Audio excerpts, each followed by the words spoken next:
Salon de la radio et de l'audio digital. L'interview sur Connect en Air, depuis le Salon de la radio. Depuis le Salon de la radio, interview avec Jason Jobert. Bonjour. Bonjour. C'est Jason. C'est Jason, exactement. On dit Jason. J'ai voulu l'américaniser, c'est ça? Ah non, il fallait pas, c'est Jason, m'a bien précisé. Non, c'est Jason. Alors je vous prie de m'excuser. Je vous excuse. Jason, vous êtes chef de projet emploi à l'INA. L'INA, tout le monde connaît, l'Institut national de l'audiovisuel. Quelle est votre fonction précise en qualité de chef de projet, emploi? Eh bien écoutez, c'est une toute nouveauté depuis l'année dernière. C'est une nouvelle activité, c'est ça? Une nouvelle activité qui est mise en place par l'INA. C'est la structure d'accompagnement vers l'emploi qui va proposer à tous les stagiaires qui suivent une formation professionnelle d'avoir une sorte de coaching et d'aide vers l'emploi ou vers les stages, donc vers le domaine du professionnel. C'est aller plus loin que la formation et accompagner les stagiaires qui le souhaitent.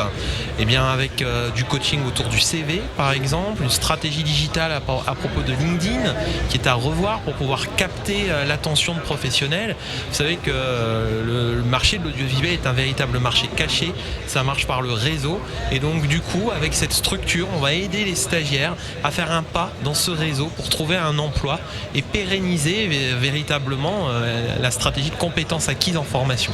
Alors, si je comprends bien, vous avez ici sur le salon un stand INA et vous proposez des formations. Effectivement, tout ça à fait. C'est quelque chose qui est assez surprenant aussi de la part de l'INA. Vous proposez des formations pour devenir journaliste, animateur, technicien. C'est quand même assez connu puisque l'INA, en tant que centre de formation, est le premier centre européen audiovisuel dans la formation professionnelle continue. Nous avons près de 500 formations qui sont dispensées à l'ensemble des professionnels dans 15 filières, dont la filière radio évidemment, et c'est pour ça que nous sommes présents. D'ailleurs nous sommes là depuis les origines du salon de la radio. Vous avez combien d'élèves ? Alors en fait on ne peut pas parler d'élèves parce qu'on peut être sur du premier cycle, deuxième cycle, mais aussi on a des formations professionnelles qui ont lieu pendant l'année, qui peuvent se dérouler sur quelques semaines, quelques jours ou voire quelques mois. Donc ça tourne. Vous accompagnez les élèves vous accompagnez les élèves pour devenir animateur, pour devenir journaliste, avec des professionnels qui viennent encadrer les élèves, qui viennent les suivre. Tout à fait. Les former.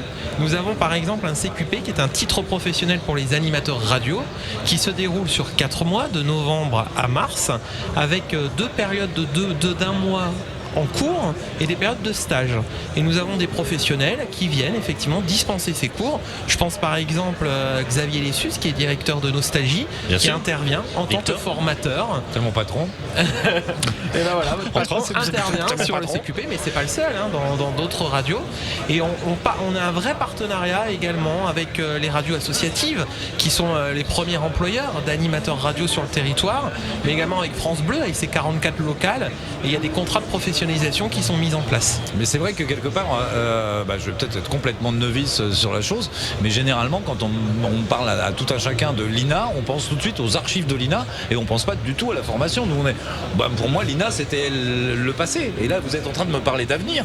L'INA c'est le passé, l'avenir est le présent. Effectivement, on se tourne aussi vers l'avenir puisqu'on parle aussi des médias numériques et on s'oriente aussi vers le digital dans nos formations. C'est important, c'est un point qui est vu en tant qu'animateur radio. Il faut savoir aussi faire avec le community management. Bien sûr. Quand on est journaliste, on est JRI, il y a l'aspect du digital qui évolue, et notre catalogue évolue tout doucement également, comme l'audiovisuel évolue. Tout à fait.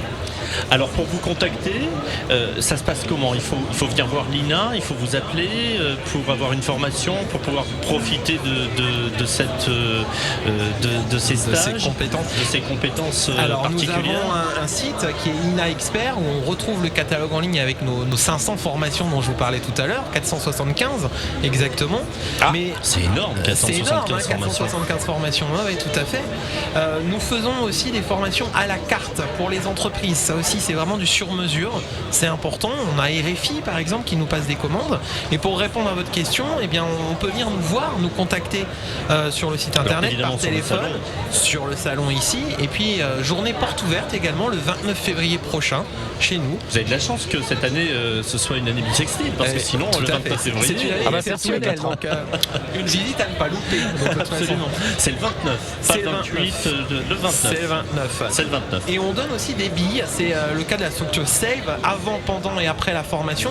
Sur le avant la formation, vous savez que le financement d'une formation, aujourd'hui, c'est important et on a des conseillers et des conseillères qui sont là pour donner des pistes. Si je suis demandeur d'emploi, si je suis professionnel, si je suis dans une entreprise, qu'est-ce que je peux mobiliser pour pouvoir trouver une formation financée. Et c'est vrai que c'est une vraie importance aujourd'hui de pouvoir financer sa formation. Vous avez des exemples de stagiaires qui sont venus, qui sont passés par l'INA et qui aujourd'hui sont en poste en radio.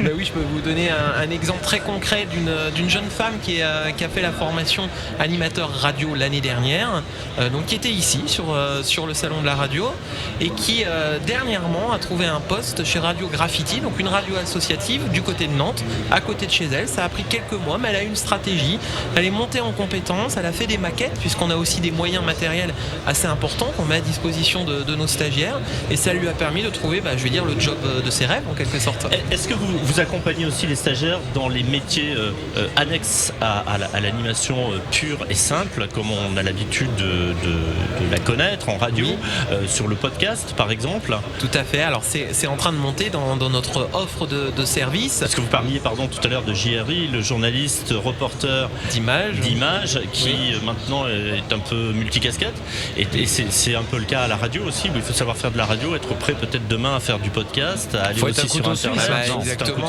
le podcast on le sait, 2019, 2020 ce sont les années du podcast, donc dans notre formation CQP il y a un petit point sur le podcast et également on met en place, on l'a fait l'année dernière, une séance de pitch entre nos élèves, nos stagiaires et toutes les grandes sociétés de podcast. Je pense à Cybelle, je pense à Magellan, je pense à Bababam qui était présent. Ancien de chez vous en plus. Comment Magellan, Mathieu Gallet, bien sûr, effectivement, qui a répondu favorablement avec ses équipes et qui sont très, très ouverts à rencontrer aussi des nouveaux talents aussi. Et puis à l'INA, vous savez, on a à cœur aussi de mettre la diversité en avant. Dans ces métiers qui sont parfois un peu trop masculins aussi, on pousse en avant les femmes. Alors c'est une question qui a été posée dans l'après-midi. On nous a dit vraiment sur le podcast, il faut recruter vraiment des femmes. On a besoin. Oui, des voix féminines. On a besoin des femmes tout le temps. On a besoin des femmes tout le temps. Et moi je vais dire à ces sociétés, contactez-nous à l'INA puisqu'on a effectivement des stagiaires, des élèves qui sont des femmes et qui ont du talent et de belles voix aussi, puis des belles histoires à raconter aussi, parce que c'est ça au niveau de l'audio et du podcast. Eh bien encore une fois sur une note positive, merci d'être venu, merci d'avoir participé à ce plateau cet après-midi. Merci à vous. Vous avez quelques objectifs particulier sur ce salon?